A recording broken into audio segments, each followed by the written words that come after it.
Welcome to British Biomedicine Institute. Today Dr. Pramod Khatri is going to represent a simple topic named as urinary system, filtration and fluid balance. So, kidney can act as a purification plant, cleaning blood from the waste material. Kidney can control electrolytes like your sodium, calcium, Ca and carbon dioxide, and fluid balance from the body. Kidney can filter blood, it can reabsorb or secrete ions, and it can produce urine. Without this important function, you would survive only for few days. So now comes the overview. Two kidney, which are basically bean-shaped organs, are located in superior dorsal abdominal cavity, which filter blood and they make urine and accessory structures. Ureter is a tube that carry urine from each kidney to a single urinary bladder, and it is basically located in the inferior ventral pelvis cavity. Bladder, it is an expandable sac which hold our urine. Urethra is a tube which transport urine from bladder to the meatus. The function of urinary system is to make urine, thus controlling body's fluid and electrolyte balance and eliminating waste product. To make urine, three processes are required, like filtration, we can say purification, and reabsorption of the water, and secretion of excess water can also occur. This is a diagram of urinary system where the kidney, ureter, urinary bladder and urethra are visible. Renal capsules are, the kidney is being covered by a fibrous tissue of connective tissue, fibrous layer of connective tissue. Renal helium, it gives the kidney its shape. Renal artery basically bring blood to kidney to be filtered, and renal vein take filtered blood away from the kidney. Ureter, it is also attached at the helium to transport urine from kidney to bladder. Now comes the internal anatomy of the kidney. The kidney is being divided into three layers.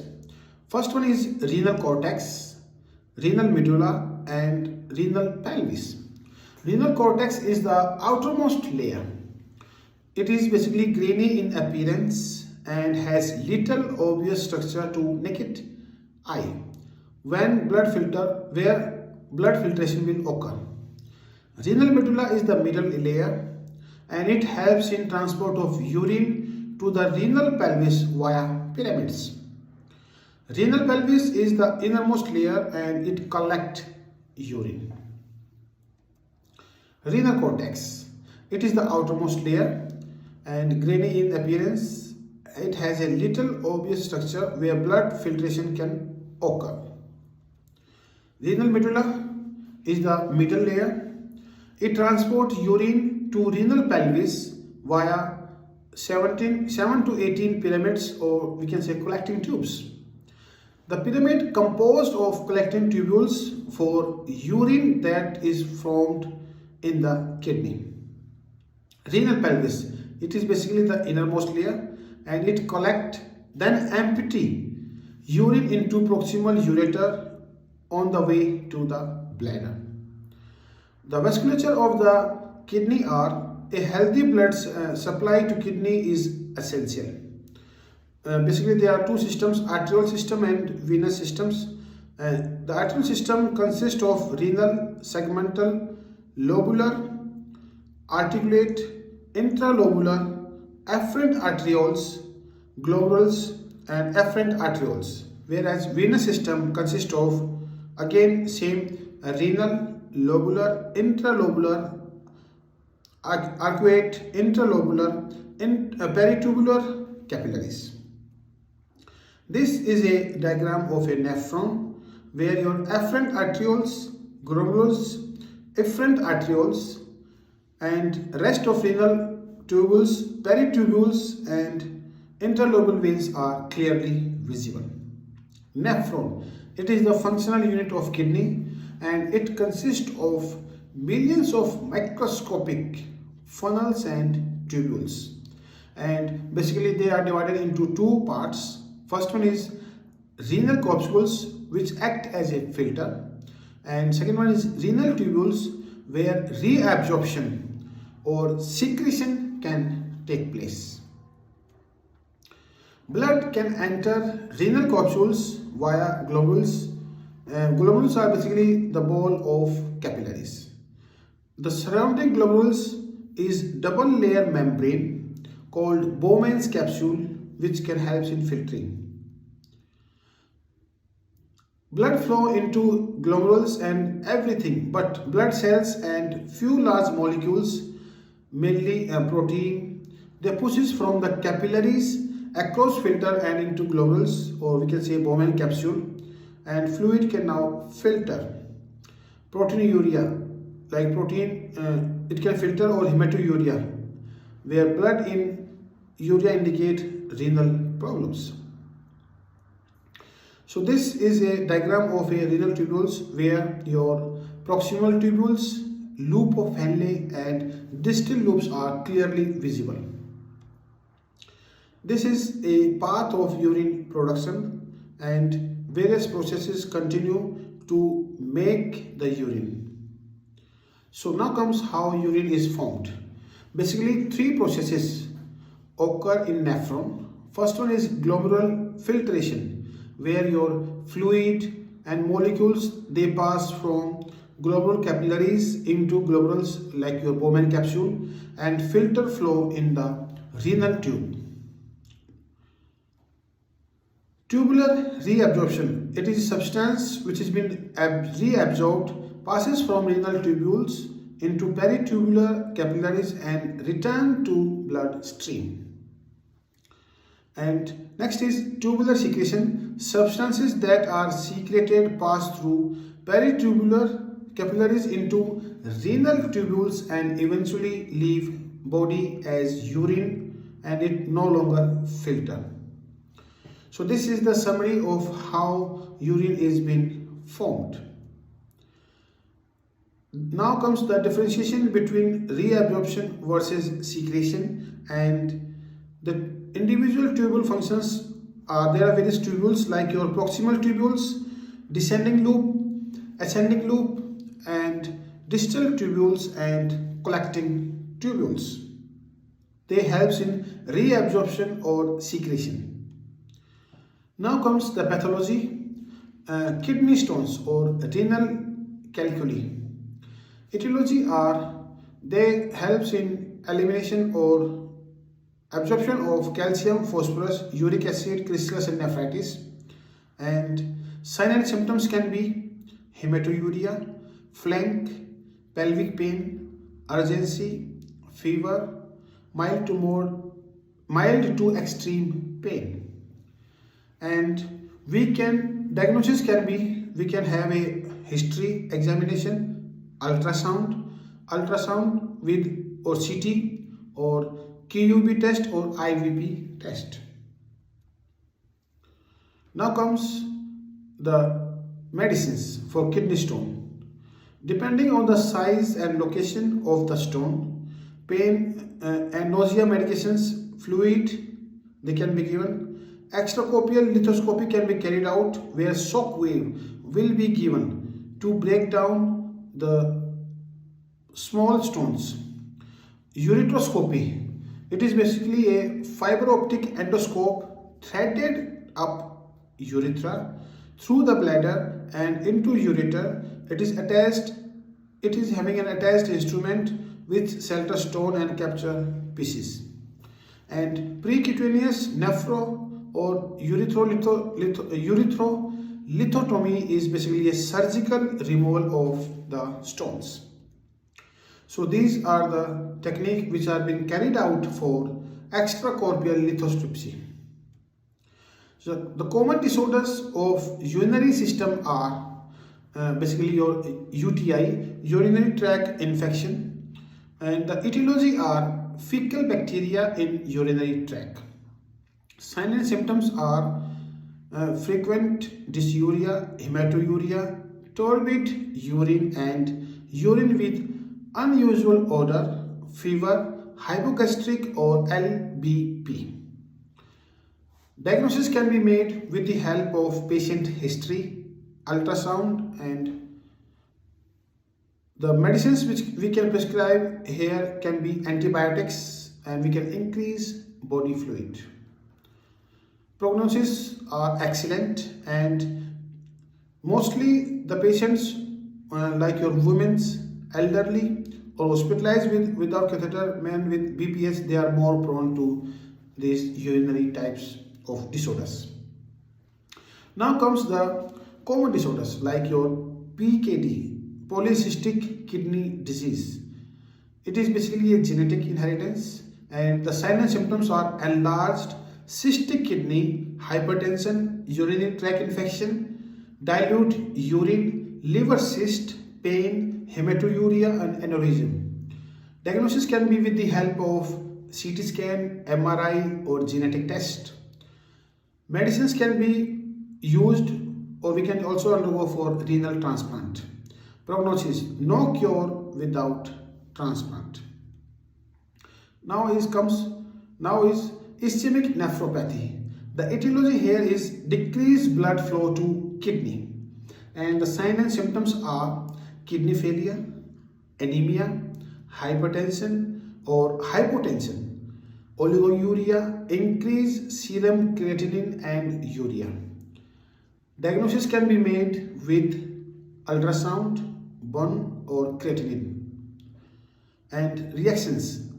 Treatment will be, we can cause the various signs and symptoms, and we can also have a renal transplantation. Prognosis: poor without treating cause or transplantation. Diabetic nephropathy. The etiology here is basically related to type 1 or type 2 diabetes mellitus. And signs and symptoms are early stage, increased glomerular filtration, protein in urine, and later on uremia or HTN. Diagnosis can be made with the help of burn, creatinine, ultrasound, 24-hour ultrasound also. Medicines: tight glycemic control or blood anti-HTN medicines can be given. We can control lipid, diet, and kidney replacement is also possible. Prognosis: poor with RX, and patient lifestyle can change. This is a diagram or a photo of a patient who has nephropathy. Now comes drug-induced nephropathy. Here etiology is drug toxics to kidney tissue, especially your contrast dye and NSAIDs. Signs and symptoms are early stage, basically increased glomerular filtration, protein in urine, and later on uremia or hypertension.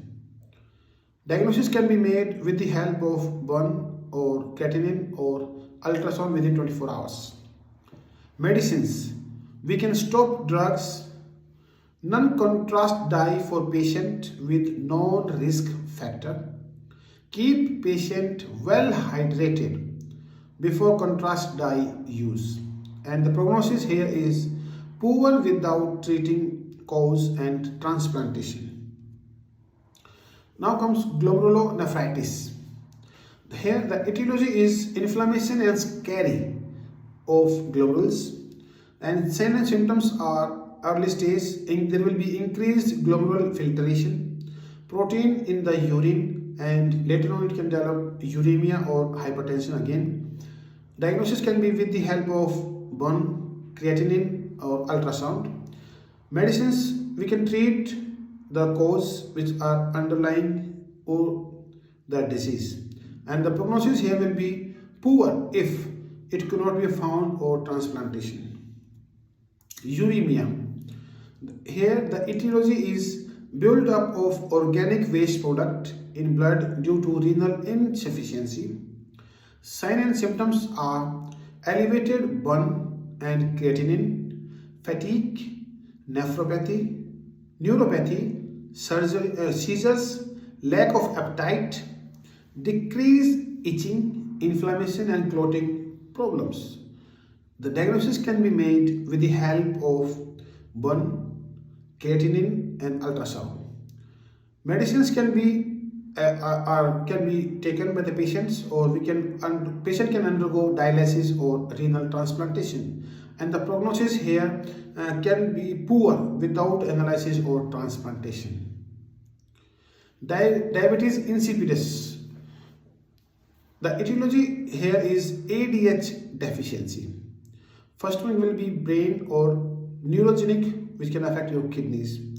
The signs and symptoms can be polyuria, dilute urine, thirst, dehydration, low potassium level, lethargy, muscle pains and irritability.